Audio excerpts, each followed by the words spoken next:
नमस्कार शुभ दादा. नमस्कार, बोला की. दादा हे काय विषय आहे याचा?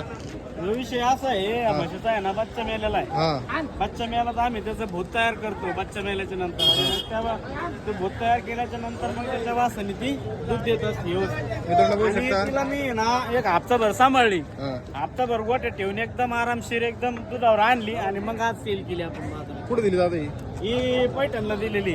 मित्रांनो बघू शकता. अशी शक्कल लढावं लागती व्यापार करताना. 10 लिटर दूध पिळून देऊ आपण, तिचं पिळून दिलंय 10 लिटर. याला काय अडचण नाही ना? काहीच अडचण नाही. तिला शांत केली, बच्चावर आणली आणि मग आपण विकलेली.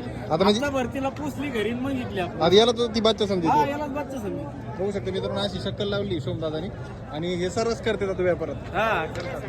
जर वासरू मेलं वासरू मेलं तर त्याचा भूत तयार करायचा आणि मग त्या भूतावर दूध देते म्हैस आरामशीर. काय बघू अडचण शकता मित्रांनो ही म्हैस आहे. केवढं विकली दादा ही? नाही. ती आपण दिलेली 1,20,000 रुपयाला दिलेली. 1,20,000 रुपयाला. 2,000 रुपये त्यांना भाडं सोडलेलं आहे. 2,000 रुपये भाडं सोडलेले आणि म्हैस दिलेली. आता पिळून घेतलेली बघू शकता.